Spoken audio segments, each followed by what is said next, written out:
Thank you so much. It is a privilege to be able to lead this webinar, How to Navigate Disabilities and Medical Conditions Throughout Orthopedic Training and Career. My name is Julie Samora, and I'm a pediatric hand surgeon at Nationwide Children's Hospital in Columbus, Ohio. I would like to thank not only the American Academy of Orthopedic Surgeons, but also the Ruth Jackson Orthopedic Society, as well as the Pediatric Orthopedic Society of North America for supporting a discussion of this important topic. I have no disclosures relevant to this talk. All faculty disclosures can be found on the AAOS website. We have 4 objectives this evening: to be able to define disabilities and medical conditions that can possibly make training and practice challenging in orthopedics, to recognize how to modify the environment and even the schedule to accommodate various disabilities and medical conditions, to identify opportunities to assist and support colleagues and trainees, and finally, to be able to create a welcoming, supportive, navigable, and inclusive environment in our specialty. The Americans with Disabilities Act is a federal civil rights law designed to enable individuals with disabilities to participate fully in all aspects of society, including learning and working, and also to prevent discrimination of these individuals. Disabilities are many. They can be congenital, can arise from trauma or disease states, and also may include hidden medical conditions such as epilepsy, multiple sclerosis, severe arthritis, cancer, diabetes, PTSD, among others. One of the questions I had when considering this topic is whether certain medical conditions or disabilities preclude a career in orthopedics. Although the ADA requires reasonable accommodations to enable people with disabilities to enjoy equal employment opportunities, we do not often discuss how disabilities or medical conditions could possibly interfere with training in orthopedic surgery or could even rule out this career.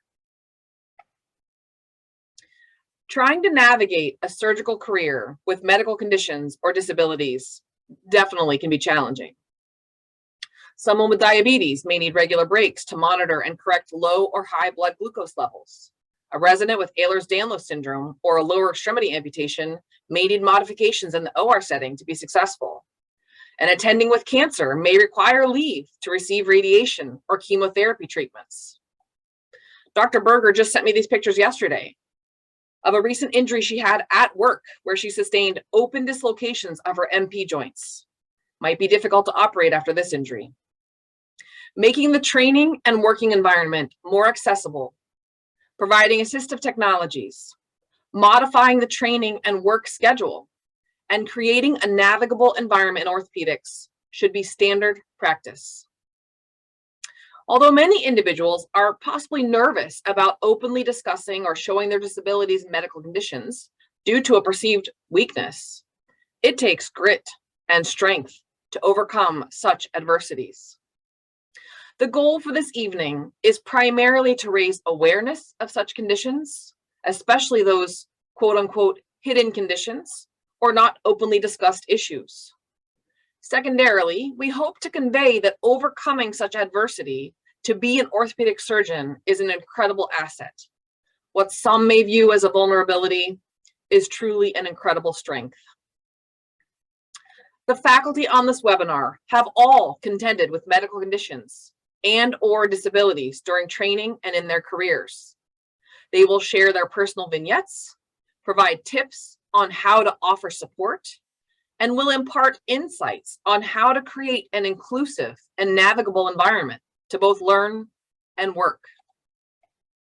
Starting us off this evening is Dr. Kurt Richard Weiss, who is Associate Professor at the University of Pittsburgh School of Medicine, where he is also Vice Chair of Translational Research and the Director of the Musculoskeletal Oncology Laboratory.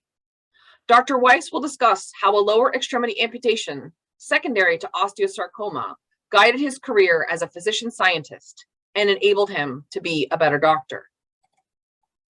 Dr. Sarah Anderson is Associate Professor and Foot and Ankle Section Leader at the University of Minnesota. She is also the Orthopedic Surgery Section Head of Regents Hospital. Dr. Anderson will discuss how she has navigated breast cancer, a career, and family life. Dr. Casey Cortese is Assistant Physician-in-Chief of Surgical and Procedural Services in the Permanente Medical Group in the Greater Southern Alameda area. Dr. Cortese will describe how she contends on a daily basis with type 1 diabetes as a surgeon, explaining how external forces can and do affect blood glucose levels, which require constant adjustments to her routine. Dr. Carmen Quatman is Associate Professor at The Ohio State University Wexner Medical Center, where she is also Vice Chair of Quality and Director of Orthopedic Trauma Research. Dr. Quatman is one of 3 siblings with Ehlers-Danlos syndrome and has personally experienced dozens of dislocations and has undergone more than 20 surgeries. Dr. Quatman will describe how to work smarter, not harder, finding the best ways to navigate this diagnosis. And the final presenter prior to our robust question and answer session is Dr. Evelina Berger, who is professor and chair at the University of Colorado. Dr. Berger has also contended with cancer and will provide pearls on how leaders specifically can craft an inclusive, welcoming, and supportive environment. Thank you for joining us this evening, and please feel free to ask any questions prior to or during the question and answer session. Without further ado, I will pass the baton to Dr. Weiss.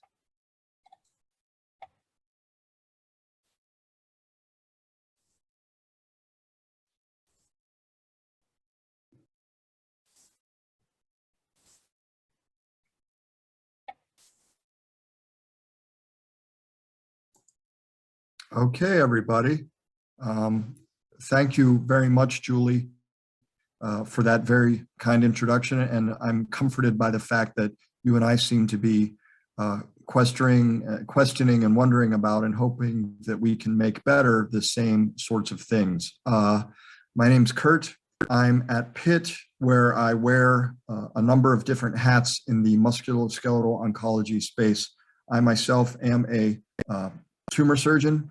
I direct the musculoskeletal oncology laboratory, which is a basic science lab dedicated to trying to understand how sarcoma metastatic potential works. And most germane to the conversation tonight, I am an osteosarcoma survivor. And part of my treatment story is that I had a right transfemoral amputation in 1996. So if you take a kid and give them a terrible metastatic bone tumor and expose them to these wonderful teachers in orthopedics, Henry Mankin, Mark Goodman, Richard McGow, you might get yourself a surgeon, because these are some pretty inspiring guys. And at the same time, if you take the same kid and give him a horrible metastatic bone tumor and expose him to these marvelous scientific teachers, Chris Evans, former president of the ORS, Jeannie Klannerman, who saved my life with an experimental immune therapy, Chan Kana and Steffi Oesterreich, you might get yourself a scientist. So those are some of the who, and this is the what.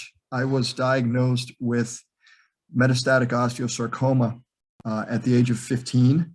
I started out with an osteoarticular allograft that was done by Dr. Mankin in Boston, and that was ultimately unsuccessful and became infected, and I fought a pretty bad osteomyelitis for about 7 years and about 25 operations, and finally said, we're not doing this anymore, and had transfemoral amputation, not directly as a result of the osteosarcoma, but because of osteomyelitis in 1996.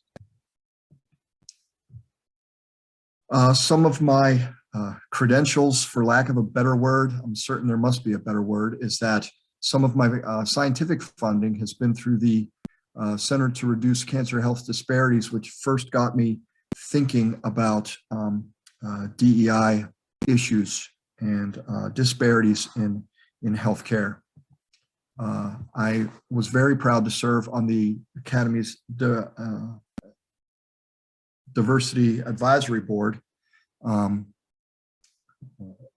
from 2017 to 2019 after the LFP program, and that was a fantastic experience.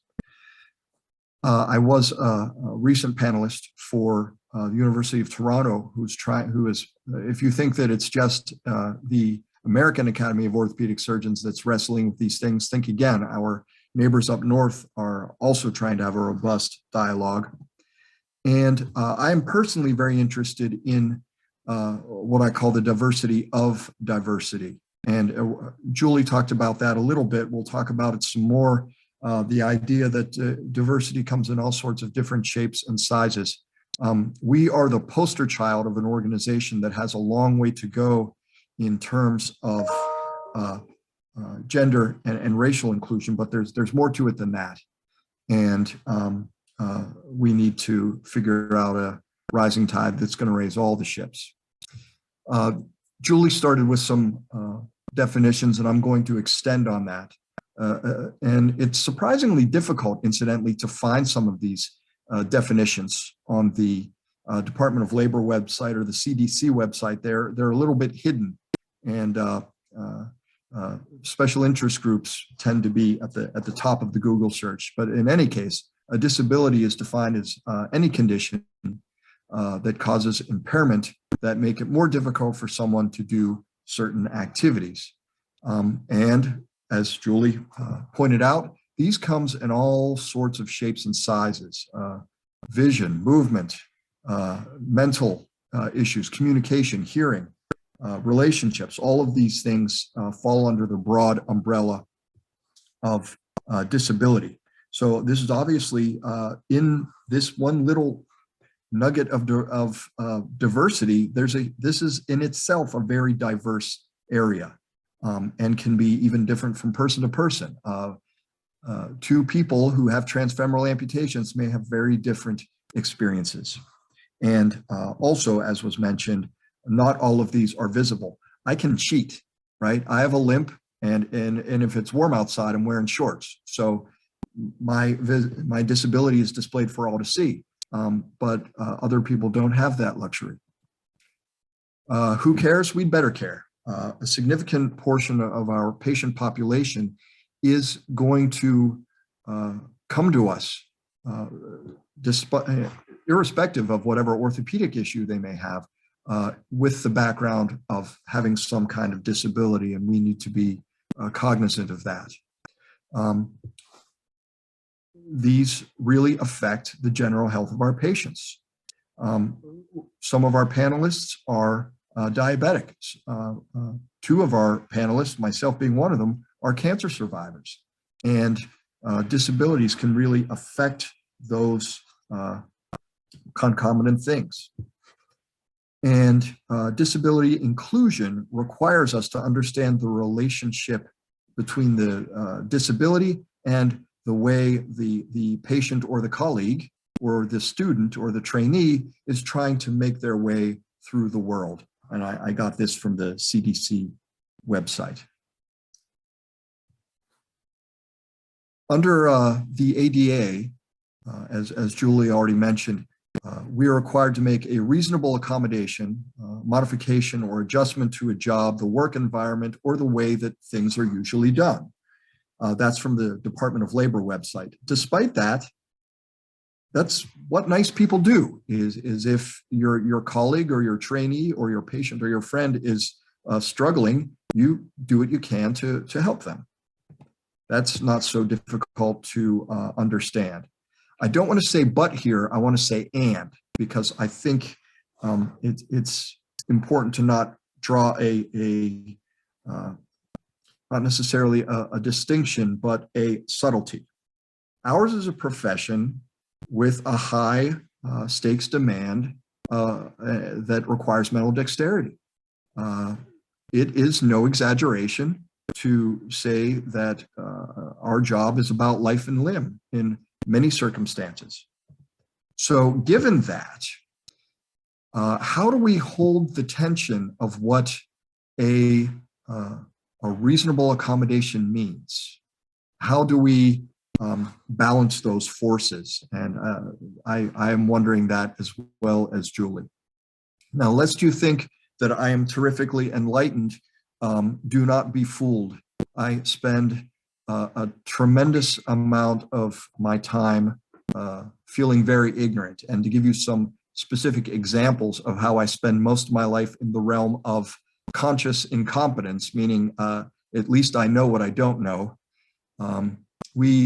Last week we had the trial for the killers of Ahmaud Arbery, who was killed for the high crimes and misdemeanors of jogging while black.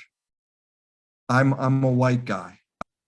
I will unlikely never understand the fear and the terror that confronts people who may be finding themselves in the position of looking the wrong way in the wrong part of town. I will probably never experience that. I am a heterosexual guy. I'm married to a woman and have 2 kids. It is unlikely that I will ever be confronted with another person who thinks that my sexual preferences are in some way unnatural or wrong. So there are a whole lot of things that I don't know and probably won't ever know that vastly overshadow my understanding as a guy who is an orthopedic surgeon with 1 leg. So if during the course of this evening you have the opportunity to think me foolish or think me malicious, please think me foolish. Luckily for me, I have had one of the best role models you could possibly have, and that's this guy, Dr. Fu, who unfortunately left us way too early. Dr. Fu was the recipient of the Academy's Diversity Award a few years ago. He's been a champion of diversity and inclusion all his life, and he took a chance on me not once but twice. And I'm sure that when Freddie brought me in as a resident and brought me back as an attending, there were people lined up to tell him he was stupid for hiring a guy with 1 leg. But he took a chance on me, and that has made all the difference in my life. And I think about him every day, and I miss him terribly. Finally, just want to end on this note. We live in a very ex-jock, testosterone-fueled profession that really values physical prowess, often for good reasons. But maybe I can help to revisit the idea that there is or should be such a thing as the stereotypical orthopod. And I think what we really want in the end is to build not just the image, but the truth that orthopedic surgery is a welcoming place for anybody who's fascinated by musculoskeletal pathology. So with that, thank you very much, and I am excited to meet the rest of the panelists.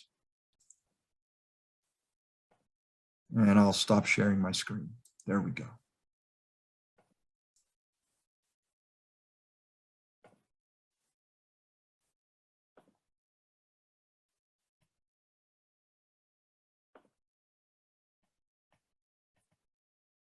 Hi, I'm Sarah Anderson. As Dr. Sumura was saying, I am in St. Paul, Minnesota. I work at Regents Hospital. I'm a faculty at the University of Minnesota.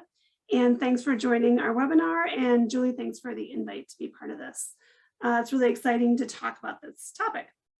So I'm going to talk about navigating breast cancer, a career, and a family. And I have a bunch of interesting pictures, which will kind of tell the story. So my first picture is 1975. That tells you how old I am, because I am the little cutie with the pink onesie. I have this picture because cancer is, as many of us know, all around us. And it really didn't hit me too much until I was actually putting together a talk for our a celebration of cancer survivors and such at our hospital. And I pulled up this picture, and this is my dad, who was diagnosed with colon cancer when I was a fellow, and subsequently died of complications related to recurrence of cancer and other issues. This is my mom, who interestingly was diagnosed with breast cancer a year after I was. This, of course, is me, and you'll hear more about my story. My grandma, my dad's mother, did not ever have cancer to our knowledge. And my grandpa, the other gentleman here, is my dad's dad, and he passed away from pancreatic cancer when I was, I think, 5 or 6. So there's not a known cluster of cancer in my family, but after 2 sets of genetic testing, probably if we do genetic testing in 5 or 10 more years, we're going to have some type of familial cancer proclivity. So my story about being a patient with cancer starts in 2012. So I had been in practice for 4 years, going on 4 years. And this picture is my husband, Matt, and I, and our 2 daughters, Julia, who's the pink little baby, and Catherine in the yellow t-shirt, on a spring vacation trip to Colorado to visit my sister-in-law. And randomly, I had a strange pain at my chest. And so I rubbed it just like you do any other time you have a pain. And I said, something doesn't feel right. And so went back home, examined, and sure enough, I had a lump. So we got home from our vacation. I called up my primary care doctor and I said, Kelly, I have a lump.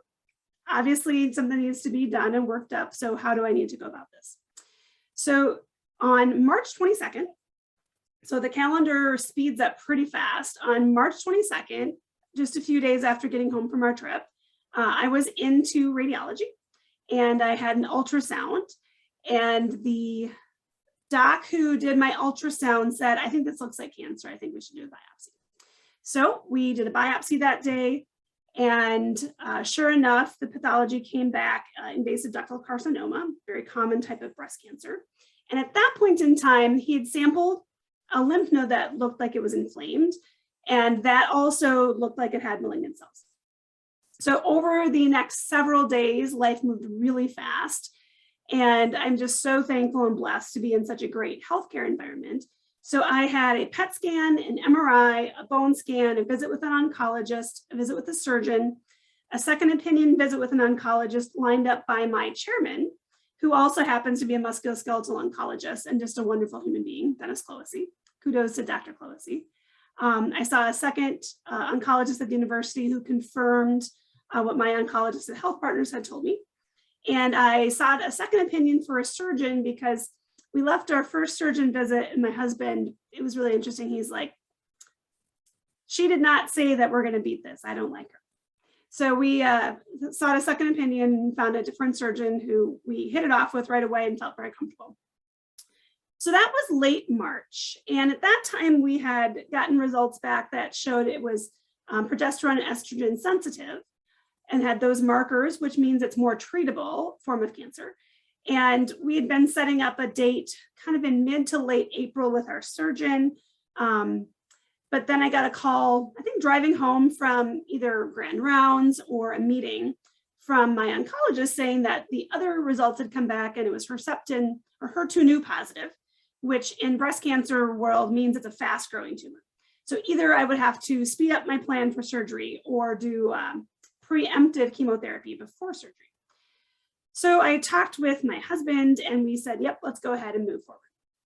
So in a space of about a week, went from having 3 weeks to plan to have surgery and be out of work to less than a week. So went out before surgery and got my hair cut with my daughter. So I'll talk a little bit more about this later, but I am not a secretive person in any way. So everyone knew kind of as things were evolving. So my hair at that point was kind of the same length as it is now. And so was my daughter's. So we went together to get our hair cut because mommy was going to lose her hair at some point. And this is our family on Easter, actually, I believe. And the day after Easter in 2012, I went and had surgery. I had a right breast lumpectomy, a sentinel lymph node biopsy, and ended up home the same day. So based upon all of the testing done and things like that, the decision was made to do chemotherapy followed by radiation, given my young age.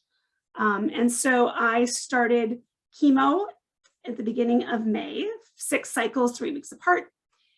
And here is our next picture in July. This is probably 2/3 of the way through my chemo treatment. I lost all my hair. So I had the haircut first, and then I had a second haircut, and then I had my husband shave my head on the front step because it was coming out in clumps. And prior to all of this occurring, my mom and I and my daughters went shopping and looked for hats and looked for scarves and really made it kind of an event. And so I had a lot of scarves.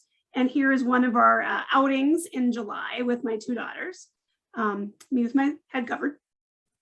And moving a little bit further ahead in our timeline into October, getting my hair back. I've been back to work now for a little bit, and I'll talk more about that in a minute.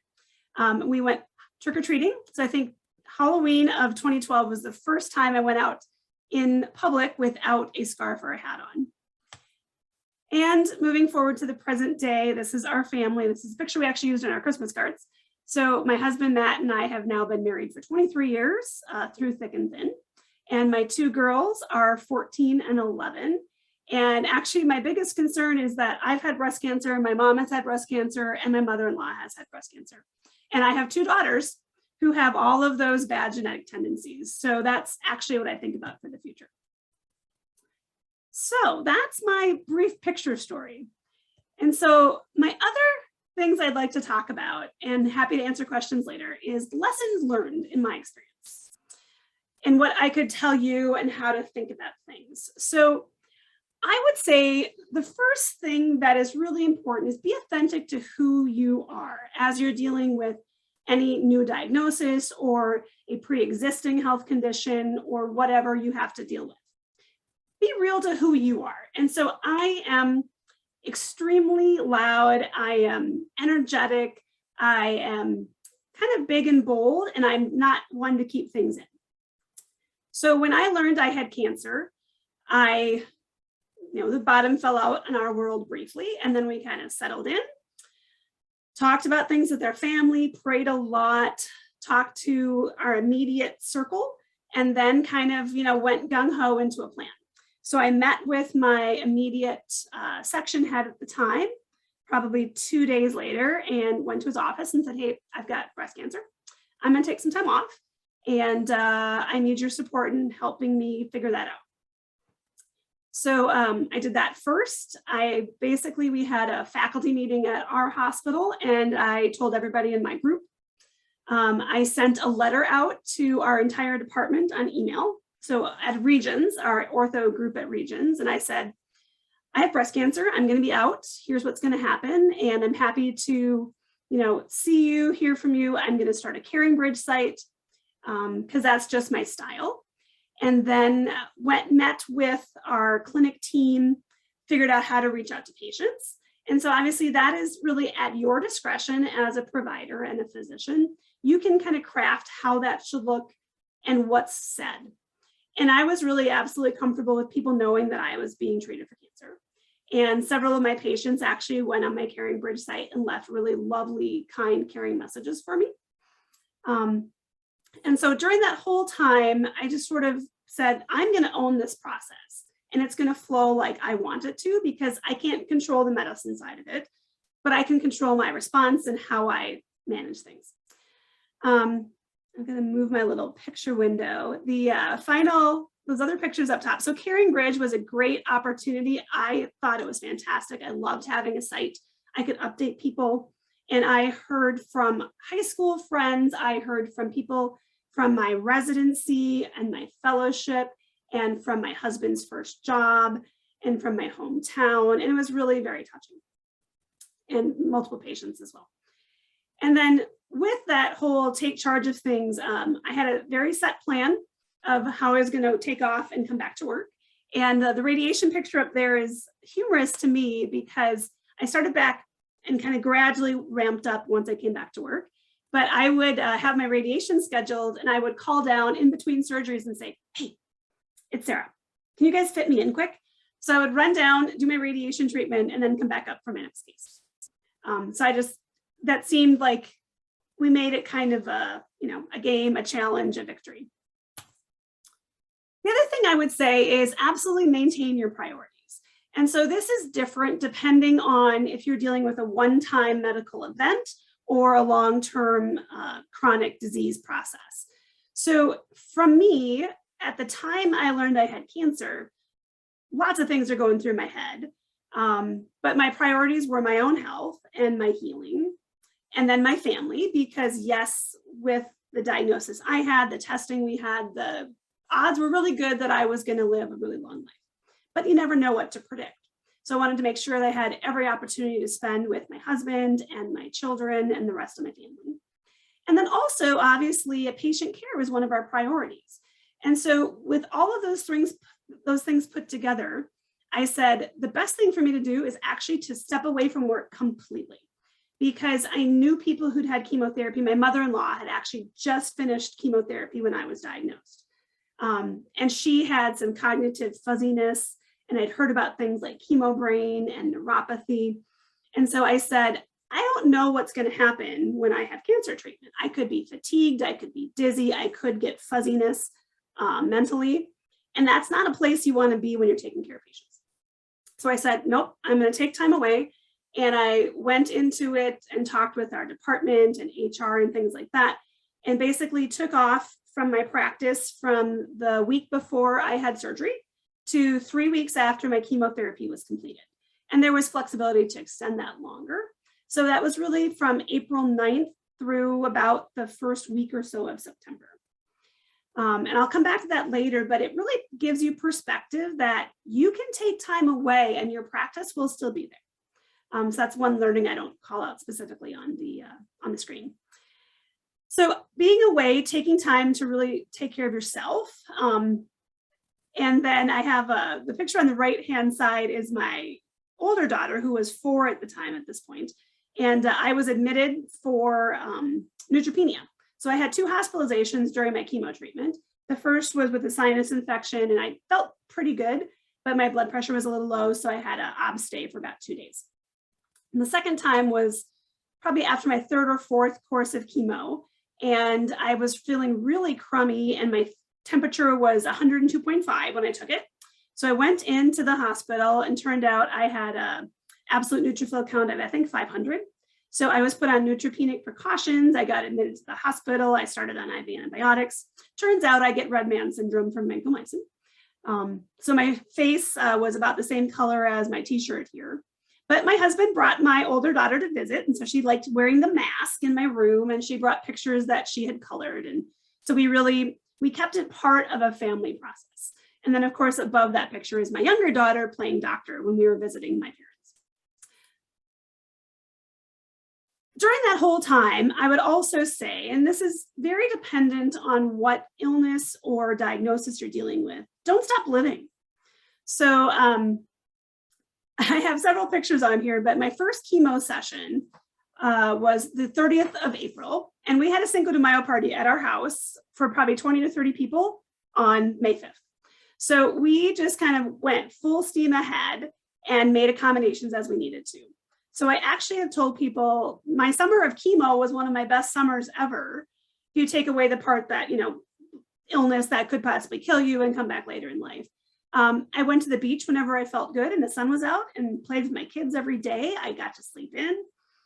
We took multiple small trips, spacing it out around planning for chemo. And I was thinking ahead. So my first chemo session, I had my laptop. It was really long. And I worked on a curriculum development for the residents. And so during the whole time, I was away from work, but I wasn't checked out of life in general. And then, so we took multiple trips. And during the end of my time off, I learned that, or we had a chief in our section of the department, and we'd had a vice chief. And at some point in time, the vice chief role had gone away. And talking with folks, I'm like, I think we need a vice chief back. And so during my year of cancer treatment, because I had chemo and then radiation and a year's worth of Herceptin, which is a specific cancer drug that makes you not feel sick, I went to my boss and said, we need a vice chief back, and it should be me. So we set up a process. I interviewed along with another colleague, and I became vice chief, I think the week after my very final treatment of all for my cancer. And then I think also learn from the experience. And this is regardless of what medical condition you're dealing with or disability you're dealing with. In the short term, I learned from myself and from other people being treated for cancer. So I kept a journal, hence the picture at the top, of how I felt, what I did, what happened with chemo every time I had it, and kind of was able to then plan what to do, what to wear, what to drink, what to eat, to kind of make it go as smoothly as possible. And I wanted to find out from other people what to do. So my mother-in-law had actually given me a chemo care set, and that was really helpful. And I took that upon myself later after my cancer treatment was completed, and I've given out to dozens of other cancer patients. But I found that when I was looking online and looking at support groups, most of the support groups were older women who weren't working full time and weren't raising small children. So I didn't feel like there was a lot of connection that I would get to kind of talk about what we were dealing with ourselves. And interestingly, and probably a work of God, is that my partner at the time had a former partner who was almost the same age as me, married to a husband not in medicine with 2 kids, and she'd also been diagnosed with breast cancer. So our courses were almost parallel, and we would email back and forth routinely talking about how things went, phone each other and things like that. Never did get to meet her, but I think we really were able to kind of bounce ideas off each other and talk things through with a very similar perspective. And I think long-term, I think anytime you have a medical condition, issue, diagnosis, use that to become a better doctor.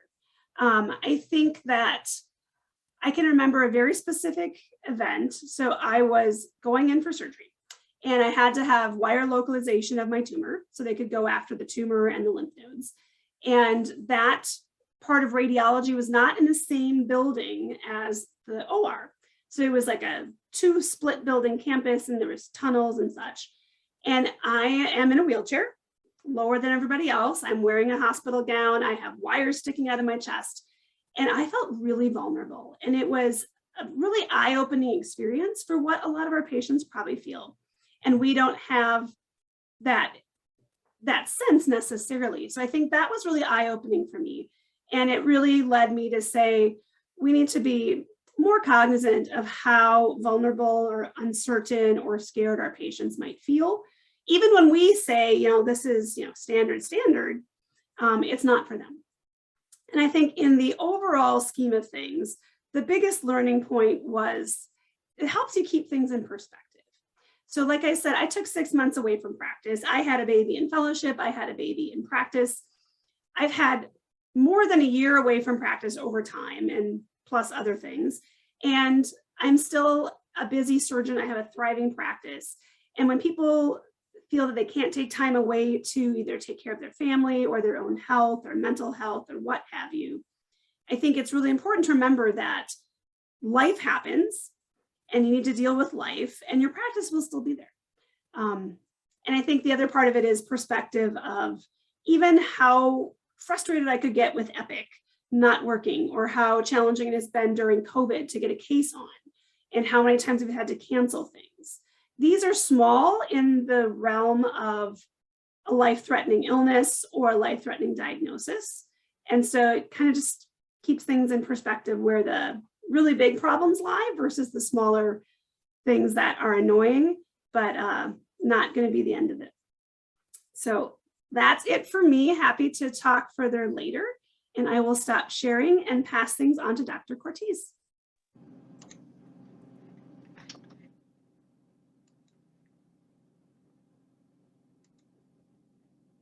All right, let's.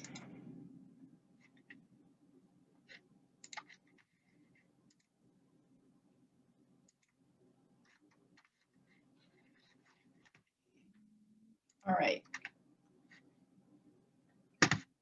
Good evening, everybody. My name is Casey Cortese, and I work in Northern California in the San Francisco Bay Area for the Permanente Medical Group. I am an arthroplasty surgeon, and I'm going to be talking a little bit tonight about living with type 1 diabetes and being an orthopedic surgeon. So I want to thank you for allowing me to share my experience. This is kind of an interesting talk for me, because as a type 1 diabetic for the past 39 years, I don't think I've ever really talked about this. This is just kind of who I am, and I've never really felt it was different per se, because it's just how I live my life. But I do realize, in going through this, how many different things that I deal with that maybe others don't realize or are unaware of. So just a little bit of kind of background about how I've been able to find balance over the years. So I was diagnosed as a type 1 diabetic when I was 10 years old, as many of us are very young at the time of diagnosis. So there have been multiple phases throughout my life where I've had to navigate new schedules between school and being an athlete, going through medical school and training, and on into my final career. And with each one of those changes, you really have to spend time getting used to that new schedule and how it relates to your diabetes and your sugar control. And it's very different at every phase. I also grew up in a time where the technology was fairly rapidly evolving. When I started, it was multiple injections, which included both short and long-acting insulin. And because of that long-acting insulin, there did need to be a fairly regular meal regimen, including snacks. And if you missed that, you were in serious danger of hypoglycemia. And so the flexibility was a little bit more difficult at that initial phase. But I've been fortunate that the technology has evolved through the process. As I decided I wanted to be an orthopedic surgeon when I was 13, and at that time, insulin pumps were just coming out, and although they were better, they were still fairly rudimentary, fairly large, kind of like the original cell phones. It's nice to see how they've evolved to be smaller and a little more discreet as well, but still really needing multiple finger sticks a day and adjustments and figuring out how that worked. Now, theoretically, on an insulin pump, if you have it set up ideally, you could go all day without eating and still be okay because you're only on very short-acting insulin. And I do emphasize that theoretically, because as I'll mention later on in my talk, there are so many external forces that affect the blood sugar that has nothing to do with what you eat or what you do. And it just becomes sometimes, almost like just drawing a random card of what you're going to do. So it does provide challenges at times, but I did spend a good portion of my younger years proving to myself that anything was possible. And that largely stemmed from mostly very well-meaning family members or mentors who knew that I wanted to go into orthopedic surgery, who really felt that there was a stigma in diabetes and that I needed to choose something that would be less strenuous or less physically demanding, not understanding, how you can manage that. And so, it was one of my big things to prove that I didn't have to let anything stop me and I could do what I wanted to do. At the same time, not wanting to admit to anybody that I was different. And I think that's a very common sentiment for anyone who lives with a chronic condition. You don't want to be seen as different, but I do think you need to give yourself that grace of acknowledging that you may have different needs and that only you are going to be your biggest advocate for those needs in the end. So learning up front what those are and just moving along your business saying, this is what I need. And that took a long time to get to that point, but that's, I'm finally there. And that's, one of the things that, I let anybody know who asked me kind of, what's my biggest pearl is, be your own advocate and figure out what you need and just go for it. As I mentioned, there are so many external forces, and I'll go over a little later, that affect blood glucose. But instead of just saying, well, that's how it is, how do you work with that knowledge to make positive changes so that you can have a little bit more consistency to the best that you can?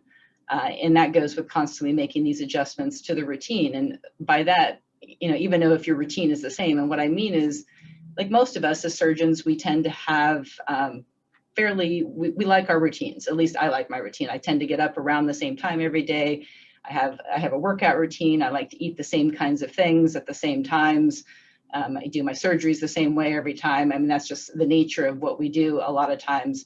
And so I don't change that, but my insulin routine is constantly changing because every single day there's something new that affects it, makes it different. And if you don't do that is when you get into trouble. So I want to take a minute just kind of talking about the obvious, that working with type 1 diabetes is completely different than type 2 diabetes. And we all know that there's the difference of the two, but I think on many levels from my discussions with colleagues and people I work with, it's a fairly superficial knowledge on what that day-to-day working like. So we all know that type 2 diabetics take their oral pills and they manage with diet and exercise for the most part. Some end up on insulin, and then type 1s are insulin dependent. And that's just a fairly rudimentary level of knowledge. But what's really different is that type 1s cannot manage with diet alone, but they have to actually have the access to the appropriate diet when they need it. And meaning it's all about carb counting and then balancing that with insulin load, and then doing a quadratic equation to figure out your activity and how it affects you. I mean, it becomes this mathematic game that's sometimes hilarious and sometimes not so much. Simple things like, you know, I'm an arthroplasty surgeon, so my cases can be a little more physically demanding at times. And, you know, if I go in thinking it's going to be simple and I've given myself a little bit of insulin and eaten a little snack, and it turns out to be a struggle for one reason or another, and it takes an hour longer, I can run into real trouble, and I need to be able to have a backup plan for that. If I decided to work out the night before and, you know, I went on a 5-mile run and I depleted my glycogen stores and didn't refuel, the next day, if I start to go low, there's no reserve, and it bottoms out pretty low pretty quick. And so there's so many different things that go into that equation that type 2s don't deal with, which then leads to that best laid plan often fails. You think you have a plan, but you always have to have a plan B. So there are many things that affect blood sugar levels. This is just a very small list, but the most common list. You know, illness, I think we all know, and it can actually make your sugars go low, but mostly you end up with high sugars. Stress, something we deal with on a day-to-day basis. Lack of sleep. I was on call last night and did a case at 2 a.m., so my blood sugars have been high most of the day. It's clearly affecting that. The time of day you eat or take your medication. If I eat something at 9 in the morning, my blood sugar is totally different if I eat the exact same thing at 3 p.m. I have to take different insulin levels, and I may find myself not having eaten enough depending on the time of day and what I ate. That unknown ingredients. I had mentioned earlier, it used to be, you know, most all diabetics followed what we still order in the hospital for most hospitals, the ADA diet. You don't really know what's in it. Somebody's done some sort of ingredient calculation, and that's more for the type 2s at this point. Most type 1s are strictly carb counting now. And so it's really critical you know exactly how many grams of carbohydrates you're eating, but also what the fat and protein content, because it's going to affect the absorption, and that's going to affect how much insulin you give. And so I tend to bring my own food, because if I go to the cafeteria, I find myself completely guessing and having no idea what I'm eating, and then I end up having a miserable day. Caffeine, which I love, will also spike blood sugar, and so that's a battle that you kind of have to play with. And then, you know, the final one just being life. And I say that just a little bit cheeky, but again, you could have done everything right. You did exactly what the package said. You didn't exercise, you sat there, and one day your blood sugar is completely normal, and the next day you're running at 300 and you have absolutely no idea, but you found out there was a full moon. Sort of kidding, but not. I mean, it literally, you have no idea what makes things go sometimes. So what's it feel like to be high? Unfortunately, this is not a good high. My friend SpongeBob over there kind of depicts it nicely. You tend to be fairly lethargic, quite irritable. The big thing for me, if I'm going high and I'm in the operating room, I'm getting muscle cramps, and that, you know, there's a lot of electrolyte imbalances that incur when your blood sugars are high. And that translates to cramps in my forearms and my hands, which can be extremely disabling if you're in the middle of a case. And so I really want to know real time if that's happening so I can manage it, because the last thing I need is to be in the middle of a surgery and not be able to use my hands. Nausea or difficulty concentrating are also common symptoms of being high.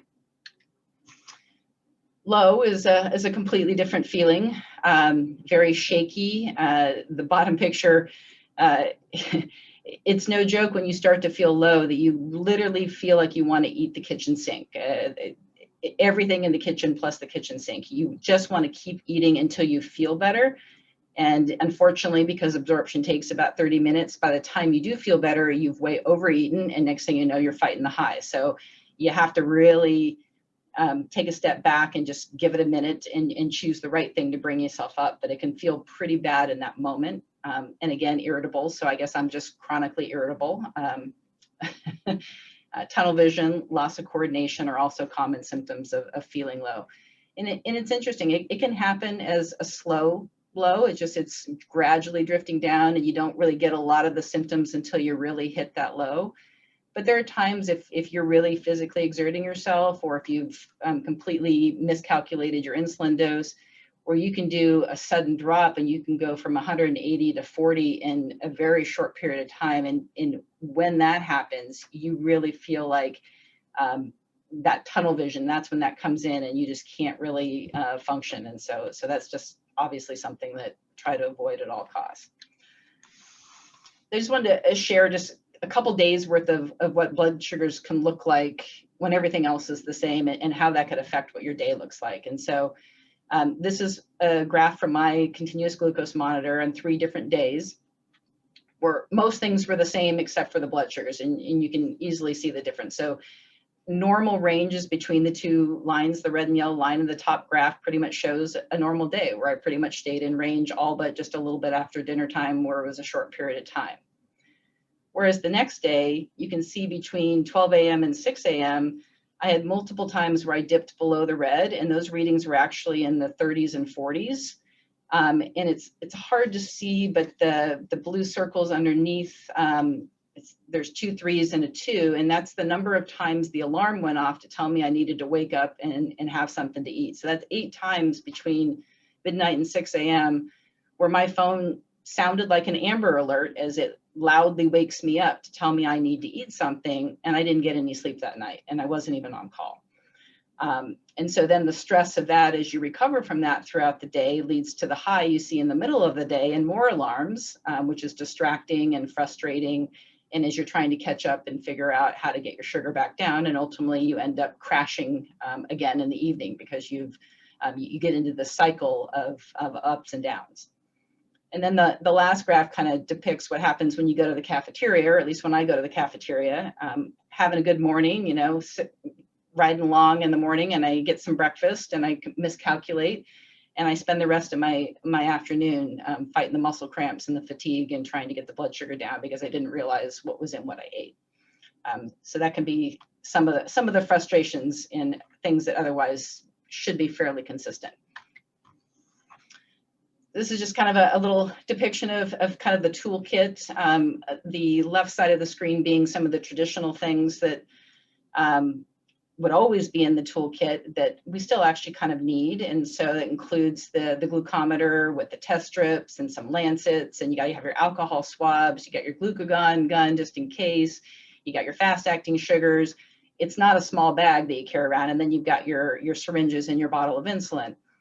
And that used to be at school, I would carry that around every day, and I'd pull that out every single time I needed to check my sugar and give myself some insulin. And now fortunately with technology, in the middle, you see a kind of the cartoon of the insulin pump, and then it's cut off a little bit, but over to the side, a glucose monitor that uses a Bluetooth signal to communicate with the pump. And only in the last few years have they had what's called a closed loop technology, where it will actually communicate directly to the pump, and the pump can either increase or decrease the amount of insulin it's giving you as a basal rate to keep you steady. So you don't have to worry about those unexplained highs and lows. You still have to manually tell the pump to give you insulin if you're going to eat something, but if you're not and you're having some of these external factors that are affecting you, or if you exert yourself a little bit more and you start to drift low, it'll turn itself off so that you don't continue to go low. And that's really then a game changer. But with technology comes the opportunity for failure of technology, and you have to be prepared for that. And to the far right, you see just an example of an infusion set that's often on this picture is on the belly, sometimes it's on the leg. I can go in multiple places. But if I'm operating and I'm leaning up against the table and I don't recognize that, I can get a kink in the tip of my infusion set, and then I'm not getting that insulin anymore for a couple hours and don't know it. It's not kinked enough to alarm, but it's not delivering the insulin.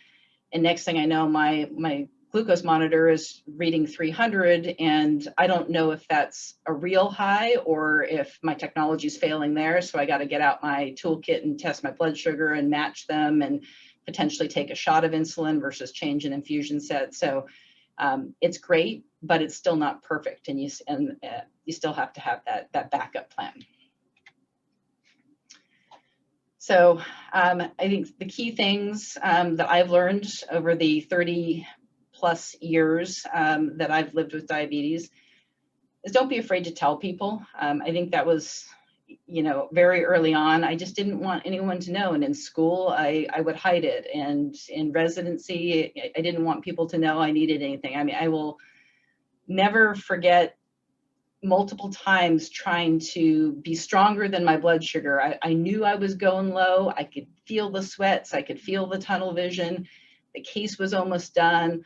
I'm like, I can beat this. I can be stronger than it. I don't want to tell them I need some juice because I don't want them to think that I'm weaker. And that's just ridiculous. There's no reason to feel that way and to let people know. I now surround myself with a team that knows me. They know how I react. I've got a few scrub techs who will, they'll just walk by me with a Snicker bar and drop it in front of me and say, I think you need to eat this. And they're often right when my blood sugar is low. And use of that continuous glucose monitor and a phone or a receiver that gives that feedback, I leave it with my nurse, and she tells me long before there's a problem that I'm heading in a direction, and I can choose, can I finish what I'm doing based on where I am, or do I need to scrub out for a minute and take care of that? And that leads to scrub out if you need to. Nobody cares. Again, I was terrified if I had to scrub out to have a glass of orange juice or just get a quick juice box or whatever, suddenly someone would think I wasn't capable of operating. And, I see now there are multiple surgeons, whether it's plastic surgeons, spine surgeons, oncologic surgeons, who do these really long cases, and they take 20-minute breaks and go have a lunch while, the PA is with the patient. You can scrub out for a minute and have a juice box, and nobody's going to care. And then finally, give yourself a break if things don't go as planned. They're not always going to go as planned, and you can't beat yourself up about it. It's life, and as long as you have a plan, a plan B or a plan C, everything is going to be fine. So with that, I will leave with this. I'll let you read it, but one of my biggest pet peeves, this is just something kind of goes around the diabetes community, is people are always citing that, oh, you have diabetes, you're going to end up with blindness, or you're going to have an amputation or kidney disease, or, all the complications associated with diabetes. And that's really just an uneducated statement, obviously. That's, if you don't take care of yourself, yes. But living with diabetes, especially type 1 diabetes, and growing up with it at a very young age, it builds character, it builds empathy, it builds all these important attributes that really help you succeed in the long run. And it really doesn't impair you from anything. And that's it. Thank you.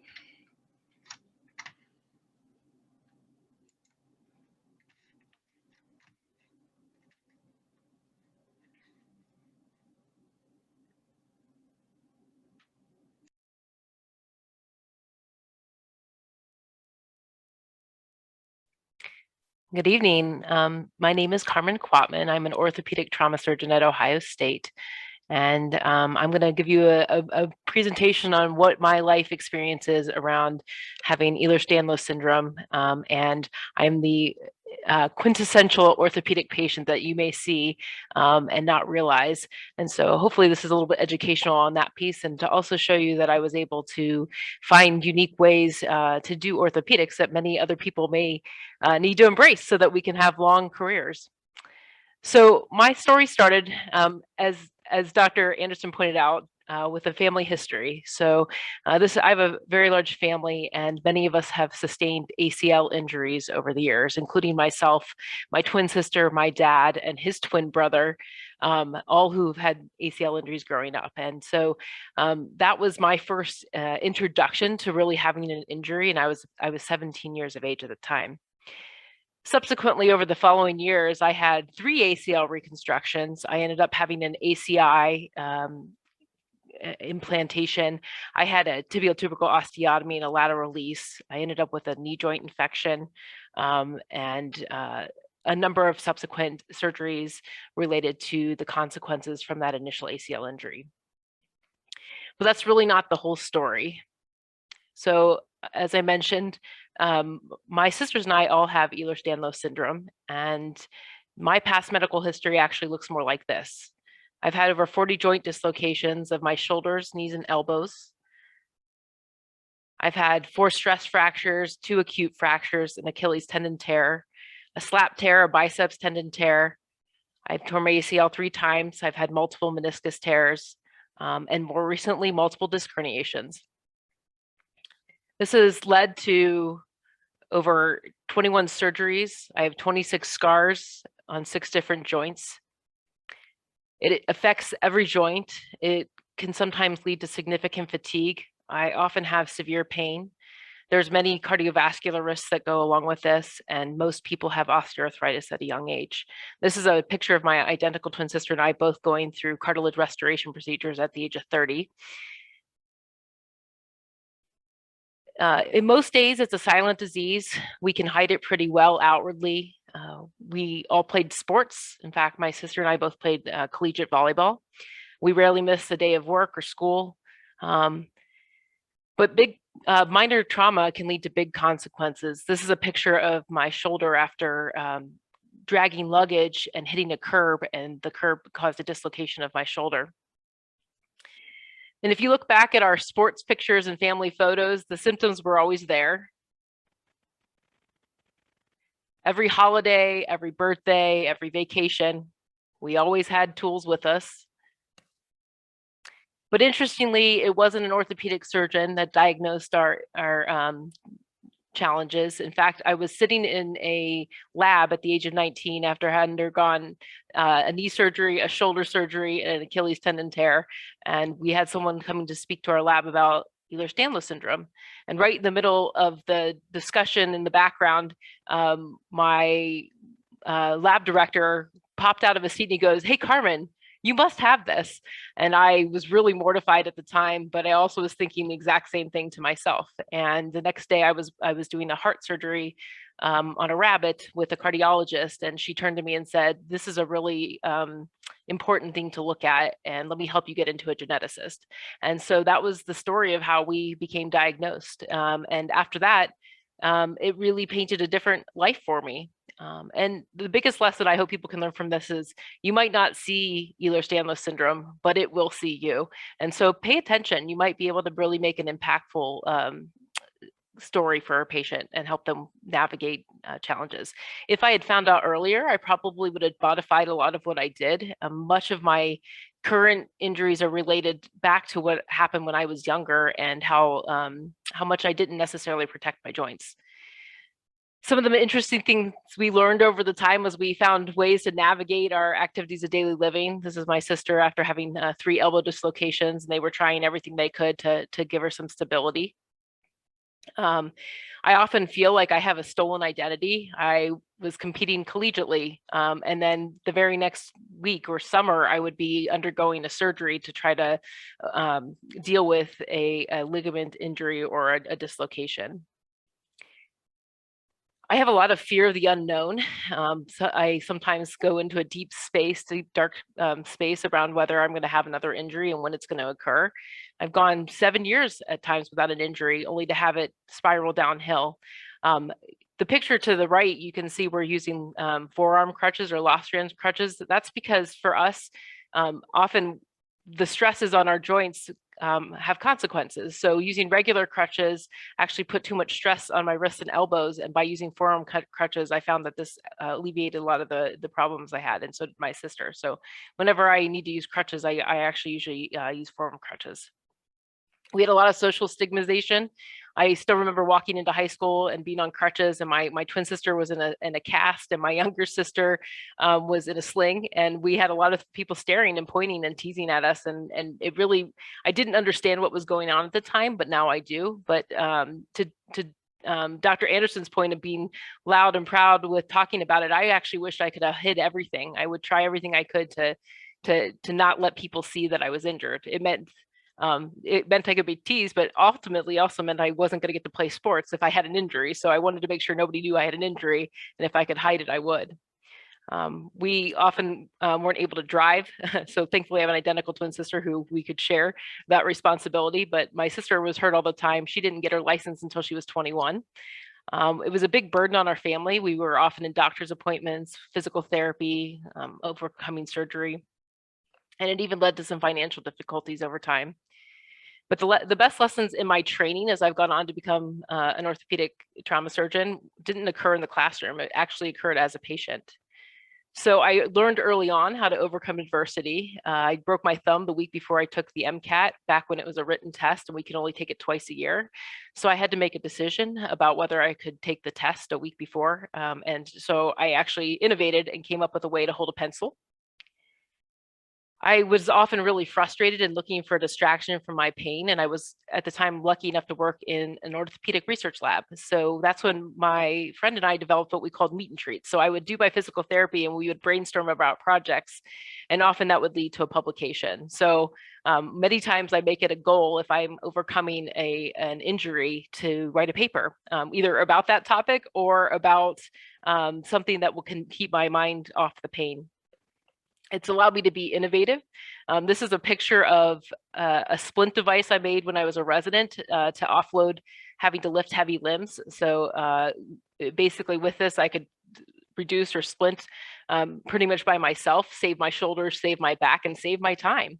And so that's where I really started to learn the concept of work smarter, not harder. And I'm really appreciative to many of my orthopedic teachers over the years who have taught me so many ergonomic techniques. When they would hear my story, often they would share stories about which tool to use, a ronger over a pickup, or how to position a patient differently so that it takes less strain on your body. And I'm forever grateful to that. And in fact, I'm probably one of the most ergonomic surgeons you'll get to work with. And I try to teach the trainees that as well, because I think that is really important as we need to preserve our bodies if we want a long career. I've learned to brace it if I need to. So we have these ring splints out there. So my fingers are often very flexible, and that actually can be advantageous during certain parts of the case. And sometimes it can lead to extreme soreness. And I think, like Dr. Cortese said, I really don't know when I'm going to be having an issue. I can go months or years, and then all of a sudden something flares up. So I use ring splints a lot if I'm having issues, and sometimes I sleep in splints, which helps me rest my joints and helps with the pain management. I think the most important thing is I've grown to be humble instead of trying to hide it and trying to pretend like I don't have to think differently about things. I now try to readily admit when I shouldn't be lifting a patient that day, or if I'm nursing a certain injury, to maybe not walk 5 miles to see a patient and come up with a different strategy on rounds, or avoid the stairs, and know my limits. But the thing I've also learned is the body always keeps the score. I think this goes for all of us, and we often tend to put off seeing physicians. We're so busy in our practices, and when do we get things looked at? And so for me, I really don't know what's going to be an injury that's going to cause me more long-term problems. So I give myself a 3-day rule. If I had a dislocation and I know I'm going to have some acute pain, I'll ice it and give it some time. But if it lasts beyond 3 days, I will get it looked at, because usually that means something more chronic is developing and I need to take care of it before it gets out of hand. I really learned the importance of a team. I'm so fortunate to have really good colleagues who have stepped up for me. One of those people is Dr. Pfeiffer at Ohio State. She was an incredible mentor for me going through residency, and is now my trauma partner. And she's a wonderful support structure, has always been the person who yells at me when she thinks I need to go get something checked out because she sees me limping or doing something that is not my normal mechanics. And so that really has given me the goal of paying it forward always. So if a colleague needs something and I'm physically capable and in a good standpoint to do it, I will always jump in and try to cover the call or cover a vacation or whatever we need to do. But it also has helped me pay it forward to my community. So one of the things I learned through my many treatments is how scary it can be to navigate when you're on ambulatory aids or recovering from a surgery. And I had a lot of fear of falling, even in my own house. And as I as I've progressed over my practice, I've noticed that fear in my own patients and my own family members. And so this is a picture of my twin sister and the research team I work with and the local paramedics and fire department, where we've collaborated within our community to help install grab bars free of charge to patients throughout the community. And this is a picture of the firefighters actually teaching each other how to install grab bars. And this program has started to grow across the state of Ohio. We have teams coming in from other parts of Ohio to learn what we're doing with this program. So far, we've installed about 450 grab bars in our area. The last point I really want to emphasize that it took me a very long time to learn, but back in the spring, I had an episode where I woke up and all of a sudden I felt like I had a stroke in my leg. I had severe pain. I couldn't flex my hip or extend my knee. And all my muscles were contracted. Every time I would put my foot down on the ground, I had severe pain and sweating. And I'd never experienced pain like that. And I've experienced a lot of different injuries. It turns out I had a far lateral disc herniation that somehow occurred overnight, which I found most of the time is when I get injured, because during the day I can walk around and dynamically protect my joints. But when I sleep, I really have no muscle control. And that's when my shoulders will dislocate, or I'll wake up and my wrist is out of place, or my knee has been hyperextended all night and I have swelling and pain. And so this was the most extreme example of that. And when I woke from surgery, I ended up having severe sensation loss, motor loss, and within 5 days developed complex regional pain syndrome. And this was an awful experience. I never had to take neuromuscular medications beyond NSAIDs.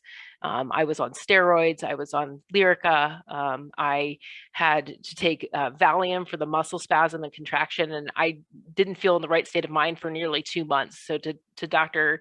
Anderson's point about chemo brain, I would say the same thing about Lyrica brain. In my case, I really had a hard time focusing any mental capacity, doing basic writing skills. But in the early stages of CRPS, I had an occupational therapist turn to me and said, you know what you need to do? You need to find leisure.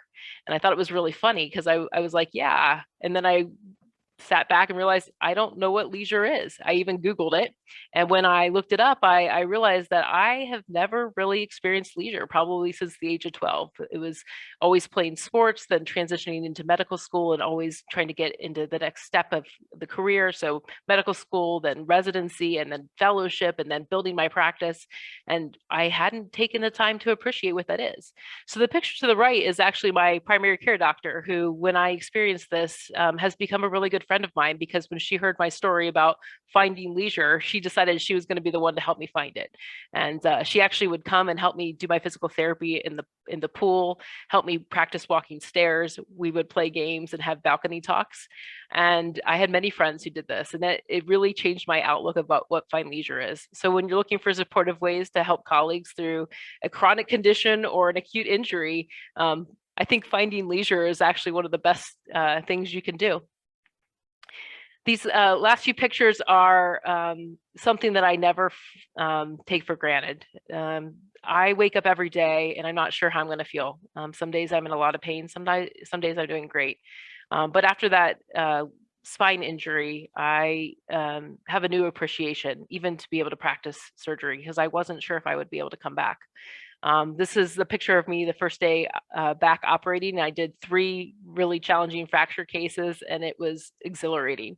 The picture on the far right is me helping raise money for cancer research 4 months post-op, which this is a really important fundraiser for me. My dad passed away from glioblastoma about a year and a half ago. And to me, this was one way to keep his memory alive. And then the top picture is a picture for me finishing a 5K with my mom and my sister. And that may not seem like a long distance for some, but for me, especially after the most recent spine injury, was a deep day of reflection for me and just gratitude that I could do that. So my challenge to you is to help each other find ways to work smarter, not physically harder, to consider how you can help your colleagues in times of need. I think some of the best ways you can do that is not even ask what they need. just do. So my primary care doctor showing up my door and saying, let's go for a walk, I'm going to teach you how to walk again, was incredible. Or colleagues who called just to say hi, because I was missing friends and colleagues. I also really appreciate the idea of a cheering squad. I had a full cheering squad in the condo complex I was living in as they watched me learn how to walk a hallway, walk to the garage, get in a car, and even get into the pool. And so that really taught me how excited I was to show them my progress every day. And so now I try to be that cheering squad for my patients. And then I think the last thing I would like to say is, be vulnerable. Be willing to share your struggles. I was really afraid early on as I've gone through this process, but I've grown to appreciate how much it's given me in my life. The gratitude, the ability to overcome obstacles, the ability to relate to patients, and really develop deep friendships. And I hope that other people can learn from this story. So that's it. And I think Dr. Berger is up.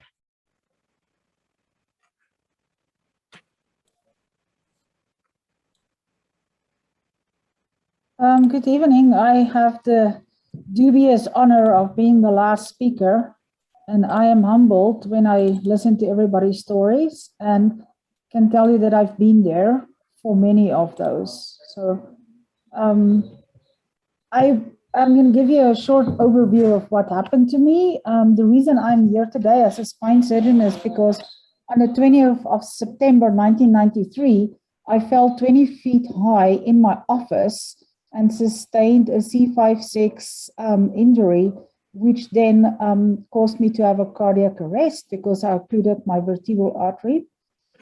The thud was heard by a faculty member next door. I was 6 weeks post my boards. I was on the top of my career, and I woke up in my own spinal cord injury unit with a hemiplegia.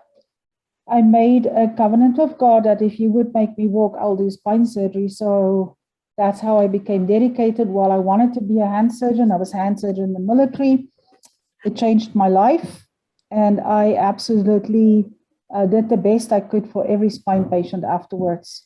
Fast forward, I was recruited to the United States, but I knew that we had the BRCA genes in the family. So I always went for my regular testing, but then Katrina happened and I was in LSU.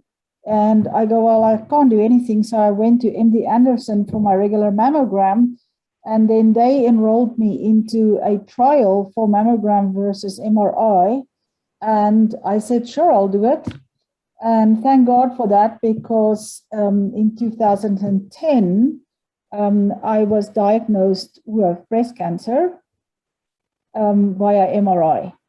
I remember the devastating news. I was on a podium giving a presentation when they phoned, and I knew why they phoned. I saw the MD Anderson number on my phone.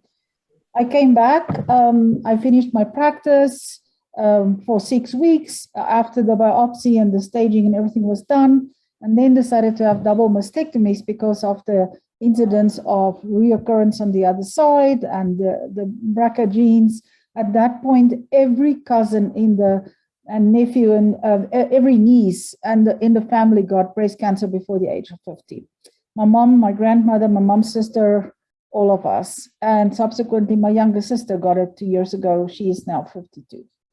So I had the surgery, but things didn't go well. The double mastectomy took 10 hours. I woke up in an ICU, completely bled out, with reconstructions in a patient that's unstable on an epinephrine drip. So the reconstructions, of course, I got peripheral vasoconstriction and everything went to hell in a handbasket. And fast forward, I ended up with pseudomonas sepsis, which I diagnosed myself after I put a needle in my breast. I couldn't move my left arm, and the surgeon apologetically said, "We're so sorry, we cut your pecs off." Okay. So here I'm lying with pseudomonas sepsis. I had 11 surgeries, fighting for my life. I had a cardiac arrest, and I can't stop bleeding. So I missed my window on my chemotherapy and then went for a hysterectomy because it was estrogen positive, only to find out that I also had endometrial cancer. So thank God I went for the hysterectomy. So here I am, completely depleted. I lost 40 pounds from the sepsis. I've got brain fog from the cardiac arrest, and I'm trying to work. I took 3 months off in total, went back, absolutely fatigued with a hemoglobin of 6. And my partners rallied and they stepped up to the plate and helped me. And 6 months later, I was back. And 2 years later, I got a very kind plastic surgeon that was able to reconstruct me with flaps. And here I am today. While I was in that hospital, I started to make plans. And this is what I want to talk about. Here's my disclosures. So I've had cancer. I've had a vertebral artery occlusion. I've seen colleagues with cancer in my department. I just had have a colleague last year that was diagnosed with glioblastoma, a very prominent surgeon in the country. She's still alive, but it was diagnosed 8 weeks after she started with us and had no benefits. I've seen degenerative neurological conditions in doctors with MS, which is very prevalent here in Colorado. I've seen the worst accidents happen, a resident in a fiery crash. I've had a resident with a tumor that had such bad hydrocephalus that he couldn't get the scope in the knee, and that's how we diagnosed him the morning in the OR when we saw that he couldn't see. And then to embroider further on the accidents, 4 weeks ago, I was running to the ICU where everybody was at the golf course, and I tripped on the sidewalk in front of the hospital, and I dislocated my right hand. I reduced it myself on the spot after I saw that my fingers were sitting on my dorsum, and then fainted and had to get a stretcher to get me to the ED. A block was done. I was sutured. They fixed the volar ligaments, and that night I gave the graduation speech. So yes, talking about grit and toughness, dealing with post-chemo lupus and the brain fog from the cardiac arrests and the sepsis that I went through. So while I was lying there in the hospital, I realized that I needed to reinvent myself. I was the breadwinner. I have no family in the United States. I've been here 10 years. I can't go back. And as I'm lying there, I go like, if I can't do surgery ever again, how do I provide for my family? And that's how I became the chair, because I sort of took stock of what I could do. I'm a pianist, I'm a church organist. That wouldn't refill my income, but I knew that what else can I do that I can still enjoy what I do, and this is orthopedics. I love it, and I'm a reasonable good spine surgeon, and I love taking care of spine patients. And then I realized, but there might be another avenue, and that's leadership. And I started to pursue that. I had great support from our dean and my previous chair, Dr. D'Ambrosia, and my partners, and did some executive leadership courses and started to involve myself in the medical school and in all leadership committees that I could. Well, the problem is I recovered, and then I had a plate that was way too full. So my advice tonight to people is, when you are young and when you speak to residents, tell them to buy specialty-owned occupation insurance before they buy that new car. It's so important. When I came here 20 years ago, specialty-owned occupation insurance was off the map because surgeons were abusing it. So so I just have disability, but not specialty-owned occupation. So it is back on the books for the last 6 years. Please advise your faculty to get that. If you're in a private practice, buy partnership insurance, but most of all, acquire skills in life. This has been such a dramatic change in my life that when my son graduated high school, and before he went to college, he was 20. I had to be 21, and I made him become a barman and go like, if I die of cancer, at least he will be able to put bread on his table. And today he laughs about it, but he's very glad about it. He's got 2 degrees. He works as a paramedic and a barman, and he's trying to get into PA school, but at least he has life skills. When you are in a group practice, consider policies around this and make sure that you understand the rules and the regulations of the medical schools that you might be involved in, or in your departments and in your workplace. Ask these questions, because an orthopedic surgeon is more likely to get a disability than deaf. And we all have life insurance, but disability insurance is extremely important. There's negotiation techniques when you're sick. Know your limits. Know what you cannot do. And like everybody said tonight, be upfront with it. If you are trying to get back into the workforce, like I had to do twice now, is get formal evaluations. Do a case under supervision. Let one of your partners look. Take time to recover and figure it out. Your practice will be there. Your patients will carry you through this. Your reputation and paying it forward will carry you through it. Work with your department's human resources. Know your state laws. Know if you are in a state that has a right to work. Inform your medical staff office. It's critically important that they know that you're going through this period so that you can be protected. They're not there to fire you. They're there to protect you.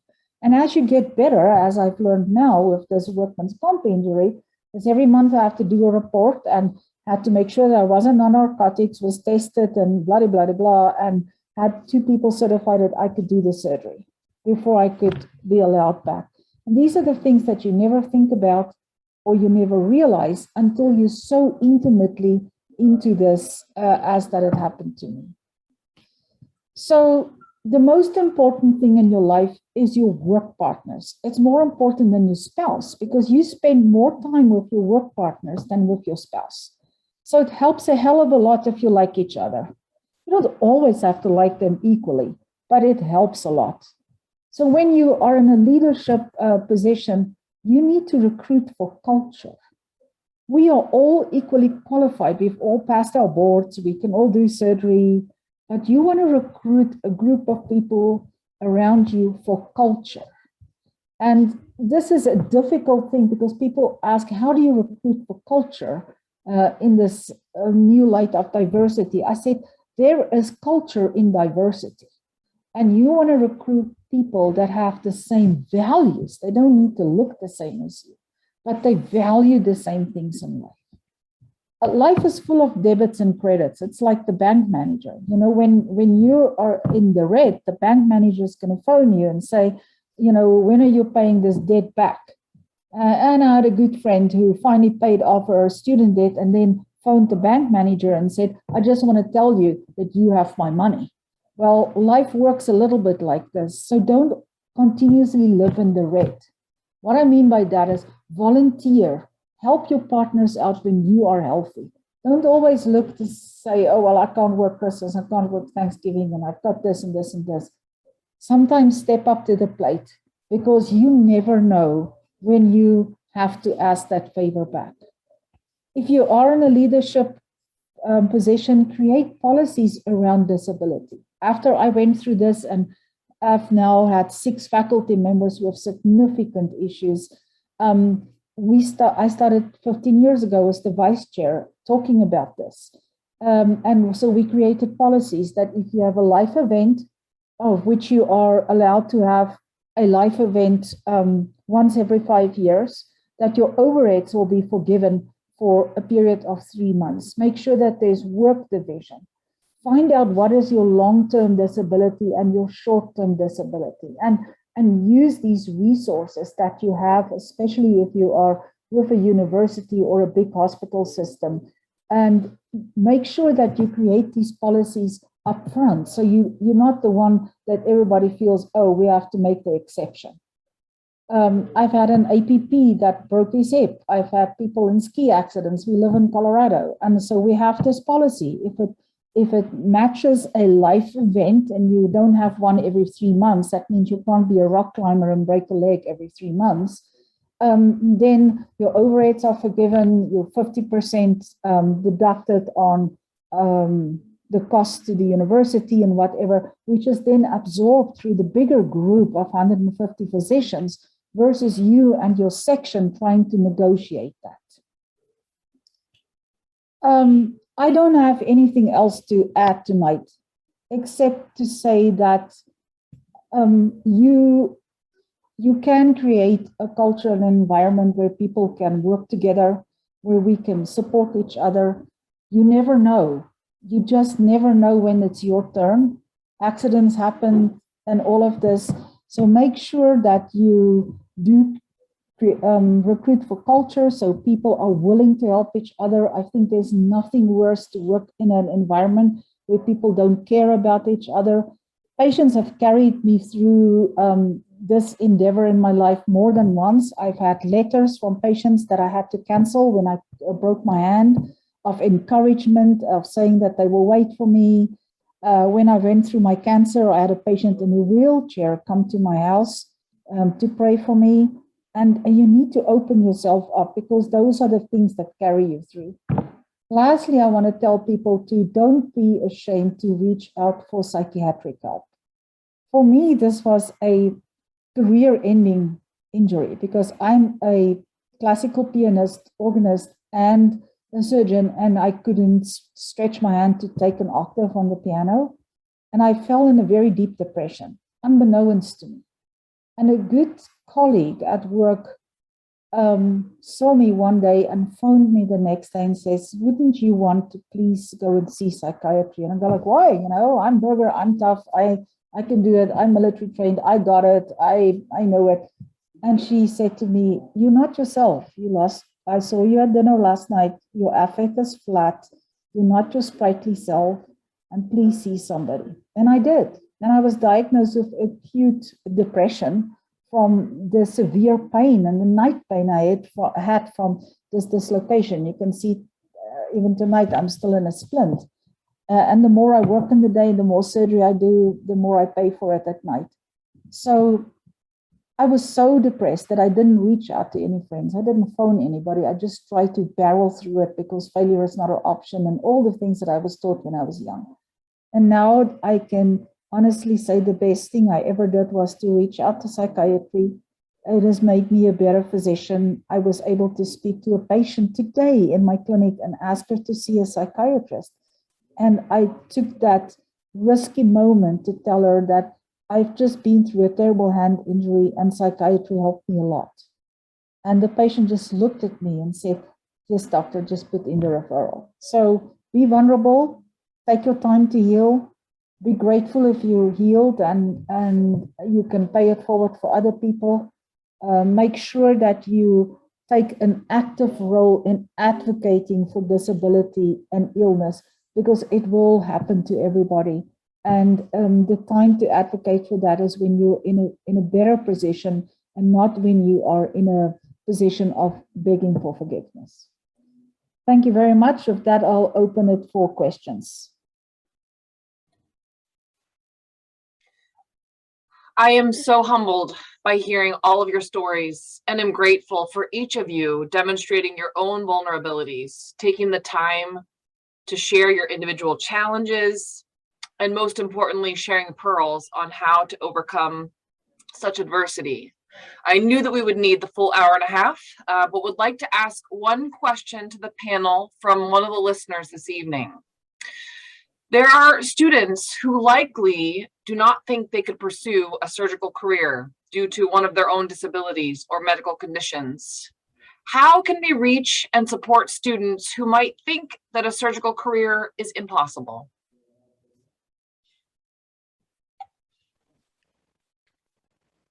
I think probably one of the best things that we can do is all be willing to share our vulnerabilities a little more as a collective whole. It's much easier when you're in practice. I think as you're going through the training process, it's a lot more lonely. It's a lot harder. And so being willing, once we're in leadership roles, as Dr. Berger pointed out, to point out that it's possible and there are strategies. And I think that all the stories tonight just inspired me so much to realize that there are so many ways to adapt and overcome adversity and challenges. We're smart people. We can figure these out, and we need to show others that it's possible.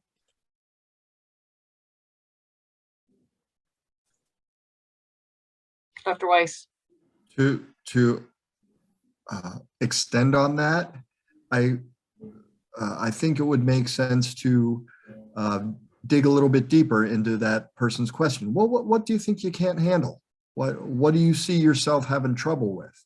Well, have you thought about overcoming it this way or talking with this person? Or, you really don't have to run a 40-yard dash every day as an orthopedic resident. And sort of getting at what their fears are, I think can be helpful.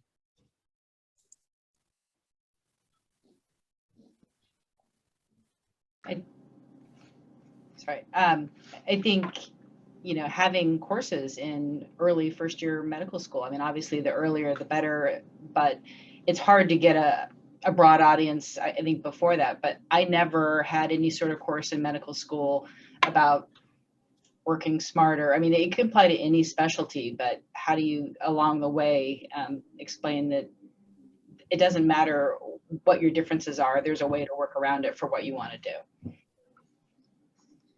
Yeah, I had a colleague in South Africa who had a motorbike accident and became he became a T12 paraplegic. And it took him a year, but he came back. He's an arthroplasty surgeon, and he had them build a platform where he would roll onto the platform with the patient positioned, so he could do the surgery at a special scrub sink, special gowns that would cover his wheelchair. It took a lot of grit from him to do that, to come back. So all of these things are possible. I think in training, it will be difficult, but under the Disability Act, you have to not hold that against these trainees, and you would have to make these adaptations. Well, I think we have gone beyond our allotted time. Again, thank you to you all for sharing. I feel privileged to be among this esteemed group, and I hope this discussion is not the first. Is not the last, I should say. Have a great evening, everybody. Thank you. Bye-bye. Thank you, Julie. Bye.